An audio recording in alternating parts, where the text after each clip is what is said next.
There we go.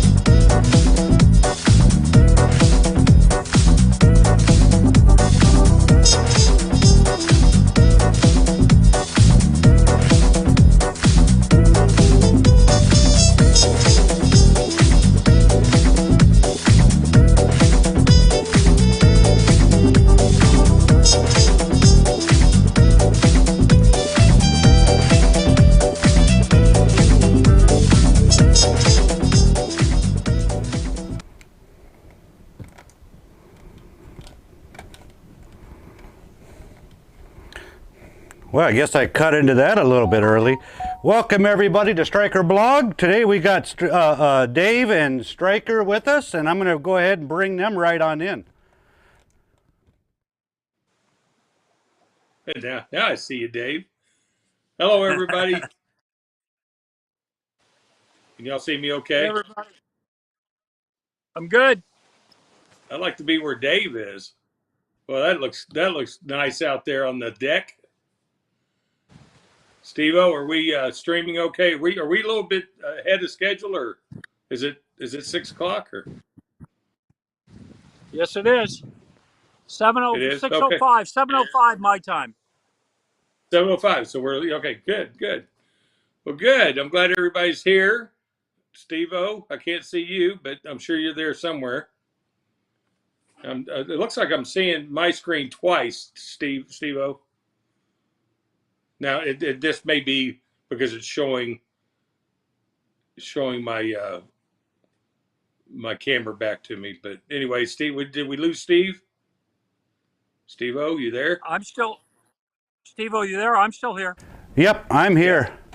Yeah. Okay. All right. Nope, I'm here. Yep. All right. Well, very good. Yeah, I've just got you two on camera. Okay. Gotcha. Okay. Gotcha.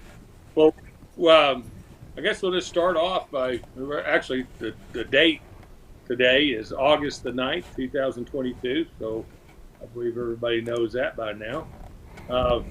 We got a couple of raindrops and here at the house, and we needed a lot more. And I can see that it looks like some rain clouds behind Dave there.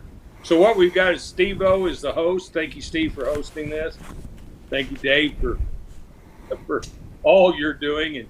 And I just want to let you know that I get emails all the time and text messages saying how grateful they are for having you on the site, doing what you're doing, Dave, and helping everybody out in my absence. So I really appreciate it, and everybody else does too, by the way. But guys, I'm so sorry that I haven't been available for everybody in the last couple of years, but we'll hope that we can spend more time together at the RBQ. How about that? Absolutely. Well, I think what I'd like to do, yeah, thank you, Dave. I think what everybody's looking forward to is kind of a recap, Dave. And I know you've got a lot of information in your head that you'd like to share with everybody. And so I'm going to let you kind of tell us your most important things that you feel that are coming up in the dates and timeline and stuff like that. And then, because you know it better than I do right now. So I'm gonna kind of be quiet and let you do it. And then you can critique and add on whenever necessary. So when we review where we are, we said the spring meetings of the IMF and the World Bank in DC seem to be where the emergency support, food and support law was born / blessed, at the very least blessed. Iraq, the finance minister may or may not have been working on that sooner, but that's where the IMF, the World Bank, all blessed it. And they literally, I remember reading about them saying that it will be passed. And as we know, it wasn't easy, but they passed it. Just like nothing with Iraq is easy, but they passed it. But what was fascinating was when in June, after it had passed, they admitted that in fact it was a supplemental budget. And that's where, going back to what Stryker has always enforced, what Dr. Shabibi stated, that it needed to be at the beginning of the year with the budget or at the supplemental budget the mid-year. And that's why, in my humble opinion, and I believe Stryker, you know, I totally respect his opinion, but that, you know, we need these certain things. But that's why we're here, and why we have a chance is because of this supplemental budget / emergency support bill. And every time we see more, which was just reinforced in the last 2 days with the advisor to the prime minister coming out and literally stating that what's going on in the country right now is not going to set back the country back economically. And the significance of that is literally they're stating that the political strife, the turmoil, there's stability in the business community, there's stability in the future of the country. Since March 3rd, the World Bank, no, the United Nations, the UNCTAD Assecutus system, I believe, however I mispronounce that, has been in the process since March 3rd. And so if it was just Iraq, we'd go just like we know. How many times did we think something was launched and it never got actually launched? You know, they have 5 different definitions of launched or activated, whatever. But when it's somebody else, when it's the UN actually doing it, we have reason for hope. And then last week, the General Secretary of the Council of Ministers, the Secretary General of the Council of Ministers, last Wednesday actually announced that the second phase of the e-government project was completed and/or done, and nearing completion, and the borders were in fact done. This Monday and Tuesday, D. Haygood had articles this morning and yesterday morning that cars and bicycles from Kuwait can now pass without any paperwork, without any proof of insurance, into Iraq at the border. And then it went on to say it wasn't just that one border, it was all borders in Iraq. So that shows that the e-government is in fact connected from the borders to the central government. Now then the other thing that's significant is at the spring meetings of the IMF and World Bank, they stated that they were in Washington D.C. to discuss the implementation of law of agreements that were already completed in the country of Iraq. And so the significance of that is they've been on the ground in Iraq, the World Bank has, and the IMF teams since May 6th. They have got to the point where they're going to have to trip over what we need at some point here. Last week, with the announcement that the borders were in fact e-government compliant, there's nothing left for them to do without moving forward without what we need. Then we know that El Graham, thank you very much for reminding me after I did a synopsis a couple weeks ago. They in the middle of June, the governor of the central bank announced that he was facilitating and endorsing the movement of the custodian bank to move forward. Because we know from 2 or 3, 4 months ago now that they had formed the custodian bank. We know that so we know the borders are ready. We know that the Minister of Planning last Wednesday also announced that the new salary structures are in place, just waiting on the Council of Ministers to activate them. The significance of that is the double salaries, the ghost salaries in Kurdistan and everywhere else are going to disappear once this is enacted. And all of this is going to cut the corrupt's legs off at the knees. So we know that with the borders electronic, with the government now, I think they said they had 86,000 transactions that have been done electronically instead of paper now. We know that on July 4th, the Prime Minister and his representatives met with the G7.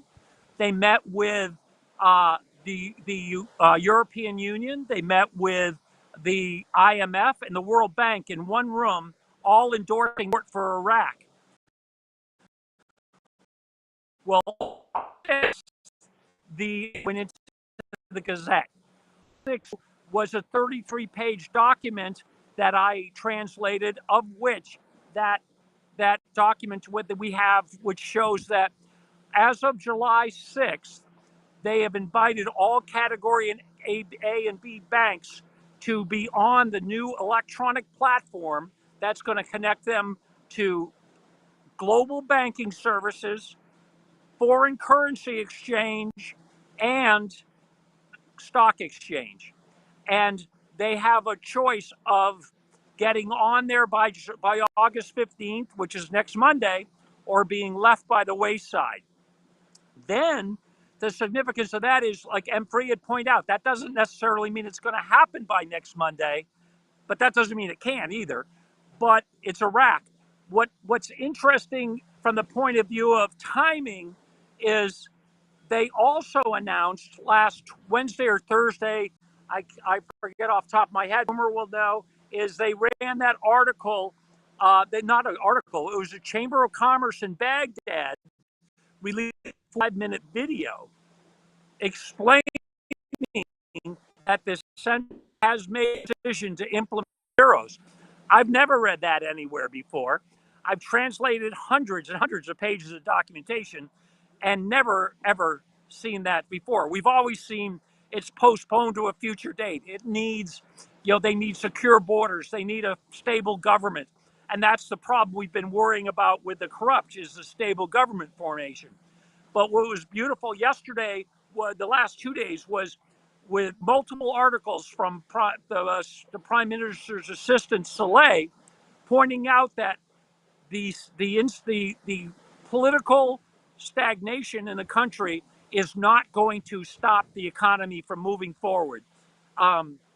Even to the point where he mentioned that the market choices, meaning the open market economy, which was again translation of the 45 minutes by 4 individuals from the Baghdad Chamber of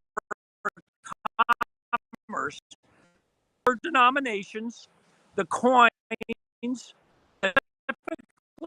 about dinar note. Dinar note, folks, is approximately 10/14 of a penny. How many 10 dinar note? You need a backpack barrel to go buy a gallon of goat's milk? I mean, so it basically, in my humble opinion, guarantees that what we always surmised / knew was that we were in for a windfall. How do they come up with these lower denoms without giving it purchasing power? It's going to be impossible. And the only way to do it would be a lot, but we all know that they're not. They would stick it to Dave McCarthy if they could in a skinny minute. They're not going to stick it to the Paris Club.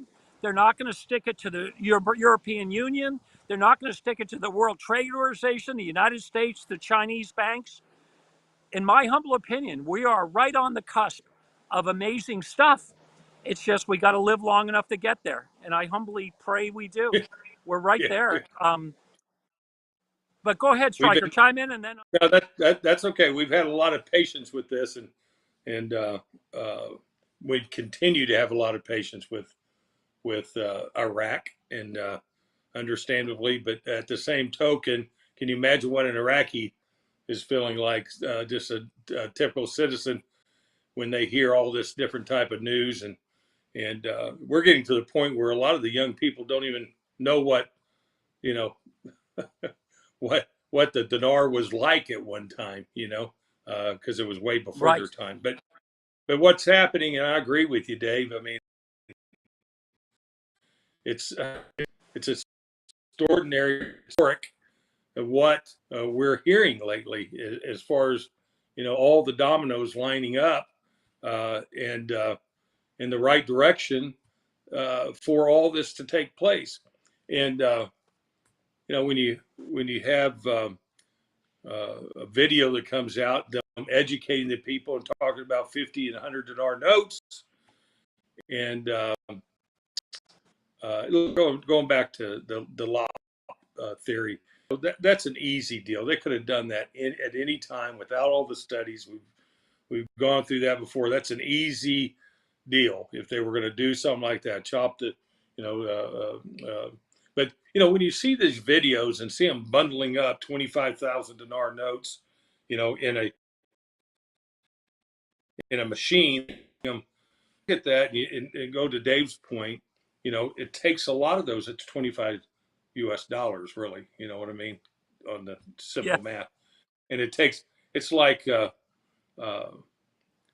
we it takes a lot of those.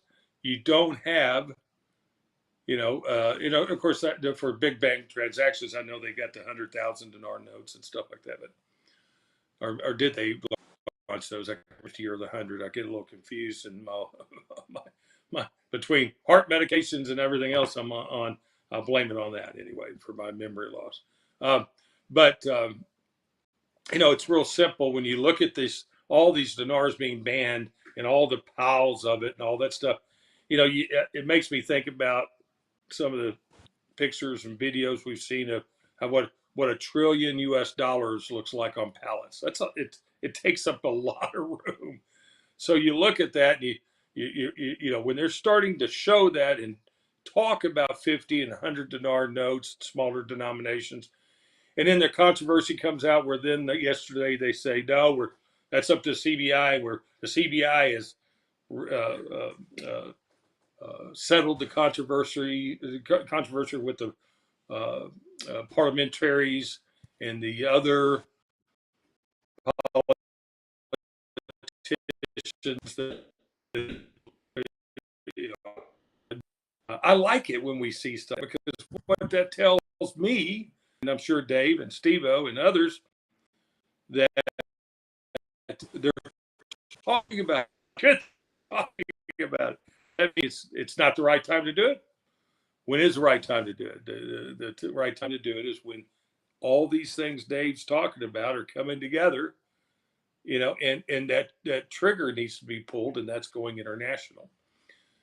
All the talks of WTO and all the right things that we're reading about, we've seen. I'm with you, Dave. I believe that with these this extraordinary situation that they're in, that listen, they can't have a 2022 budget anyway. It's 2020. They need to be working on the 2023 budget. But it's funny to me that what they're talking about is this what Dave explained is a uh, uh, what how'd you say, David? I'm sorry. The This emergency support law supplemental budget. Thank you. Emergency support law. That's very encouraging, because that tells me they don't need a budget then. They just need, because these are the things that have to take place. Even Shabibi, back when Shabibi in 2012, 11, in 12, he got ousted from 2010, 11. He was always saying that it's got, the stability, and even Passat Turkey, the acting central bank governor under Maliki, said you've got to have the political and economic conditions just right. With that being said, you have to have some type of mechanism to launch it, and this is that emergency situation that Dave's talked about. And again, why would they be talking about this if there wasn't a plan to do it?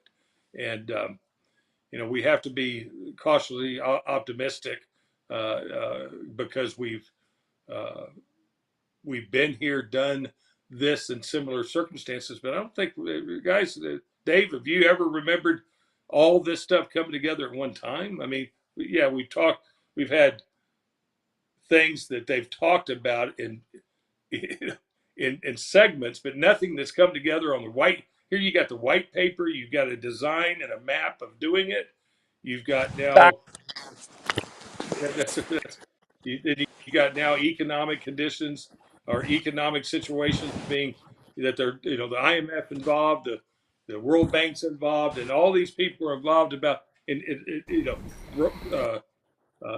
taking it to the next international step, back into the international community, and these things are ready to go. So, I love your time frame. I like all these things coming together, and we're right there on the 15th, David. Dave, what do you got there? I just was looking at my iPad while you were talking. Is that That's that was the July 22nd meeting in Paris, where literally the president of the French Central were open to our Iraqi counterpart for banking transfers and banking relations. National banking. That and the article was that Paris is the starting business with the European Union. And then this past weekend, where they has opened up and joined the Federation of Banks, that bank, quote unquote, is going to allow foreign exchange, foreign trade, and business and banking transactions with Iraq. It's like you're saying; it's just right there. All the documentation is there. Yeah. Yeah, you broke up a little bit, Dave, on some of that, but could you just repeat that segment you were just talking about, just so everybody could... Yeah, on July 22nd was their meeting with the French central governor in Paris, and quote unquote, the French central governor said to the governor of the Central Bank of Iraq and his delegation, "We are open to our counterpart in Iraq and for banking transfers and banking relations." How is I'm not a genius, but how is that not international banking? Then this past weekend, and also the fact that they were going to use the Paris as the opening point for opening to the European Union for banking relations. Then this past Sunday, they announced that the Iraqi International Development Bank had opened a branch in Dubai and had joined the UAE Federation of Banks, and that bank, quote unquote, was going to allow banking transactions and banking foreign trade and banking transactions with Iraq. So those things are real. Those aren't opinion pieces. Those aren't someday. Those are things that are ready for Article 8. They need Article 8 to make it happen. That's just a piece of the puzzle. They also need that to be a full member of WTO. You have to have you have to be Article 8 compliant. Now, again, there's a lot of progress that's been going on with WTO that encourages all of us. I think I might be frozen a little. One of my screens is it's a little delayed. Anyway, but no, I'm encouraged just by listening to Dave talk, to tell you the truth. That's why it's so important, I guess, to do these live webcasts sometimes, because it's hard to see the excitement in somebody, but obviously everybody can see how Dave is excited and passionate about his research that he's done. And quite frankly, he's just got me excited again, because I've, we've just been here doing this for so long that it's kind of like sometimes watching paint dry. But to get Dave's input on this is very encouraging. And one other thing that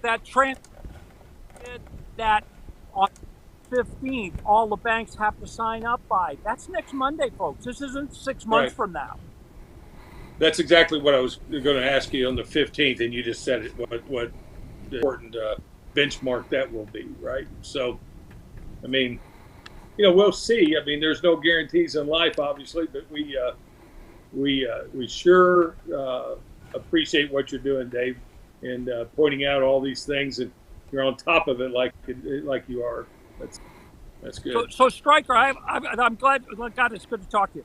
Anyways, so when I was translating, Boomer tried. I literally played on an old iPad. I played the video, and I used my new iPad with Google. Not Google Translate, but Google Communicate, and literally it would spit out sentences. And one of the sentences was that the Central Bank of Iraq has made the decision to implement the deletion of zeros. They've made the decision to introduce They said they had two choices: either introduce hundreds and $150,000 notes because of the inflation, or Right. to change to the small currency and coins. And they said they've made the decision to move to small currency and coins.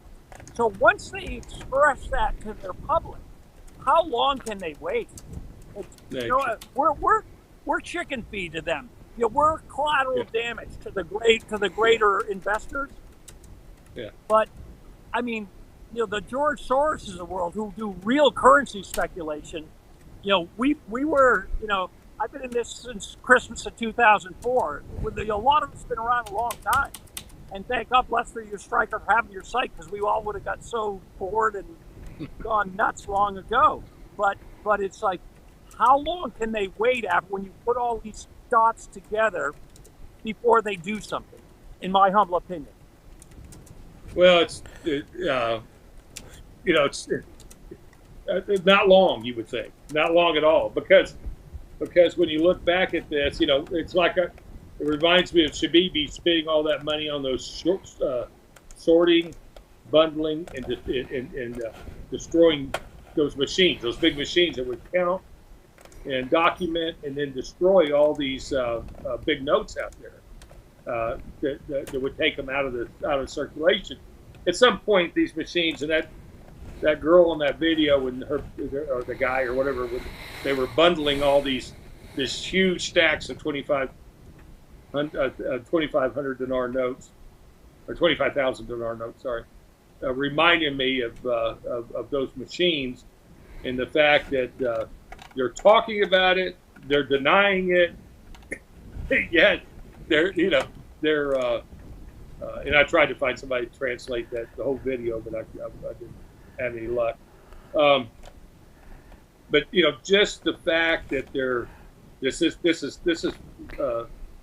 front and center now, along with all these other points that you pointed out, or these benchmarks that you pointed out, and the 15th being a good indicator of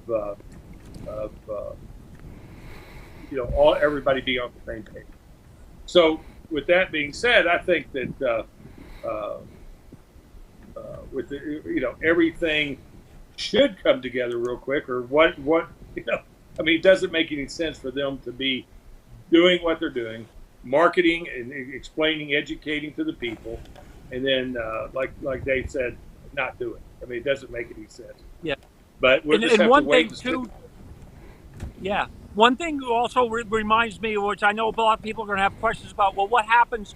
How long are they going to be able to? How long we're going to have to exchange? Some articles have said 2 to 3 years. Some that the notes are going to coexist. I've screen saved at least 5 articles that say 10 years.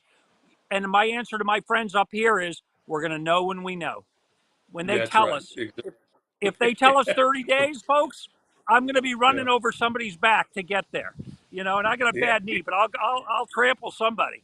If You're they right. give us 6 months, if they give us 3 years, then you make big boy or big girl decisions. Do I save some? Do I cash some in? That'll all Right. depend on the real circumstances when we really know. Yeah, exactly. That's good. Absolutely. That's a good point. Yeah, Steve-O, you got anything to chime in on? You two have done a fantastic job, like all. Well, it's I put out a couple of requests to my buddies that I used to talk to over in Iraq, and I haven't got any answers back. But I haven't reached out to them in a long time, so that doesn't surprise me. Not and as soon as I'm sure I will hear back. I'm not. I'll send them another smoke signal. Matter of fact, tonight, and see if I hear back from them. You know, from who I've been speaking to on the business side of things, as far as my buddy David Lynch and people like that up in New York on uh, relationship, our country and other countries on trade with Iraq. I do have those kind of conversations, and it's not that they know anything when it comes to that, but there seems to be a lot more attention to Iraq right now than there was in the past, and that's probably because of these things that are happening over in Iraq, and that's Dave's pointing out And to everybody. and now that you mention that, Striker, that just triggers on my mind. It's not a coincidence how many bonds they're buying our bad debt. And as KCHS and I've discussed many times, they're and my friends up here in New England, they're buying our bad debt. That's the cost of them entering the world market. That's the price to play Yeah. in the forex market, in our opinion. Because here they are, literally after they met Biden in Saudi Arabia. The next week, they bought another 4 point something billion of U.S. bonds, and we all know what's going on here. And so it all is just beyond coincidence that all these things are happening at the same time. Well, that's a great point, and it also what comes to mind too is the fact, you know, without a budget, okay, that's also a good thing. People forget they're working off the 12, the 12-month deal. The average 12 for the expenditure. They're really not being all the elections and all that stuff. With that being said, look at all the surplus money that's being piled up, the U.S. dollars for petrodollars, because of the price of oil, because they don't have a budget. It's almost a good thing, because what happens to Iraq every time they get more money because the price, what do? They budget it in and spend it on projects. Well, right now they're what I like to call landlocked. Like being on an island, and they don't have any. Without a budget, there's a lot of surplus being built up. And another look at how big uh, uh, the I'm sorry, hard currency reserves are right now. They've got to be, there's over $70 billion, probably closer to $80 billion, because the CBI continues to do their job without a budget, and so now you've got all this money being piled up, which is assets for Iraq. So, what a better time to be able to reevaluate your assets. What's that deal that we ran across years ago on the IMF that said restructure your state-owned banks and then reevaluate your position of the dinar against foreign currencies? You can't revalue the foreign currencies, but you can damn sure, excuse my language, revalue the Iraqi dinar against foreign assets when your assets are building up. See, it doesn't make any sense that their currency is worth pennies right now, because they have already satisfied everything. They've reduced debt. Yeah, again, everybody has debt because of the coronavirus and all that stuff, but they have the assets to overcome all that stuff, and so they have the only thing they need is a balanced surplus, a trade, because right now it's 90% oil, but they have the resources to open up with using the World Trade Organization and start bringing commerce within the country of Iraq, which then is called a free market economy. Then they're not depending on oil all the time. Well, now with oil prices the way they are, I just can't imagine what Iraq is really worth internationally when they do go international. Against other countries, we already know they got one of the biggest gold reserves, right? And they continue to buy gold all the time. So with Dave's pointing out that they're continuing to buy our bad debt, and other countries do too, obviously. And another thing is too, the value of the U.S. dollar is getting strong. It dipped a little bit today, and now it's strong against all other currencies because it's a safe haven. But with that being said, too, against baskets of currency, guess what? The dinar is in that basket of currency. So with a country that has so many assets like Iraq and and one of their biggest assets is human beings, people, young, work, people that need jobs and want to work. That's one of their biggest assets. So by diversifying their economy, and this is what is part of the white paper, unlike Dave, I can't see how far this can continue the way it is right now without them doing it. This deleting the zeros, giving the currency, even though we will see, and that's historically true, where we see the video, or in this case, a video come out, educating the people, and then one that said, hey, well, we're not doing this right now, which is a perfect story. They want, it's almost like they can't give the farm away. But guess what, guys?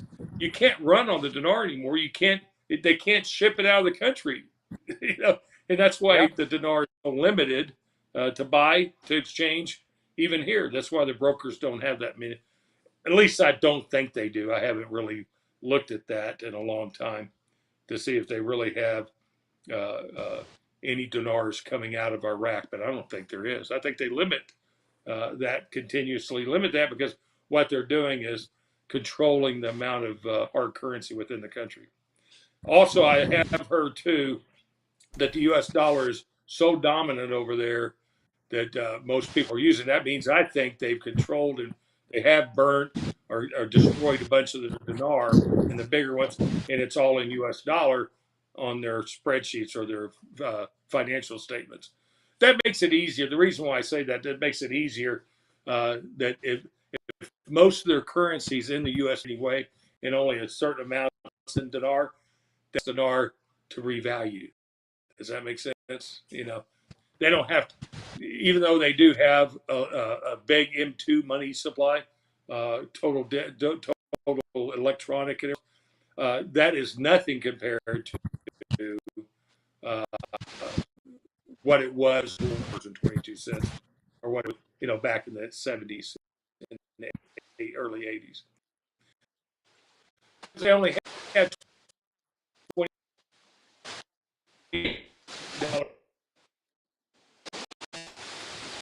And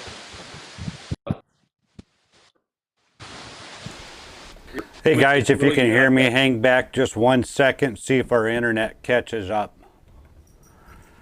okay, we're a little. Yeah, the bandwidth went nuts. Yep. Let's try that again. Maybe we should work on wrapping this up. Yeah. David, can you hear for a minute? Notice that. Yes, I can hear. I'm here. I'm here. Okay. Well, I think that pretty wraps up everything anyway, unless anybody else has anything to say. David, do you have anything to say? No, just I can't wait to. I don't drink much these days, but I look forward to raising a few with everybody once we get to Texas. I can't wait to be right there on that dock with you. Hey, I guarantee if we all get to the guarantee that's going to happen. But no boats in my little boat over on the left. There'll be a nice new Formula or a small. Well, guys, let's before. Well, let's see. The way I could see it, RV happens, we'll all chip in and buy several boats. I'm pretty sure. I think we'll let Stryker wrap this up now. God bless, well, guys. David, thanks, thank Stryker. So good to see you. It's good to see you, David. Can't wait to spend some time with you in person. Play some golf, swing some clubs. I'm going to actually go out and try to play this Sunday, but last time I did, only got about 8 holes in. But hey, it was good to be out with my buddies and trying to swing. I just swing too many times and I run out of energy. But anyway, it'll all be good. We got one more procedure. Just let everybody know that kind of update. They put off that hybrid ablation because the medication seemed to be working, but it's not working that good anymore. So they changed my medication, and I don't like it very much. But hopefully they're going to schedule next week. I go in for another for my second opinion consultation. And hopefully I'm just trying to figure out what electrophysiologist is going to do this one between the two, because I think I'll give the new guy a chance at this one. But the hybrid, which is George, one of our members, actually educated me about last year, seems to be, all the research seems to be the way we need to go on this next one. And the success rate's higher, but there's a little bit more, in my case anyway, there's a little bit more risk involved. But I think at this point it's worth the risk because it's kind of, it's not. I mean, listen, I'm grateful every time I wake up in the morning and I'm on the right side of the grass, and I can I have nothing to complain about, and I'm still here, and but I would like my quality of life to be a lot better, to tell you the truth. So keep the prayers coming, and I appreciate it. Need all the prayers I can get right now. Listen, there's a lot more people worse off than me out there, so let's pray for them too. Let's pray the Iraqis citizens can, especially the poor over there, can get some benefit from all this. I mean, I just can't see, like Dave says, I can't see where this thing doesn't happen sooner than later, and let's pray for that. Okay, and if anybody needs anything, please don't hesitate to email me, info@strykerblog.com. And Steve-O, thanks for hosting this thing. I'm gonna let everybody go because I need to go rest, but love everybody. Thank you for all your support. Hey, guys. For thank you, Stryker. God bless. Later. Yep. God bless you all. Thanks, Bye, Steve-O. Thank you.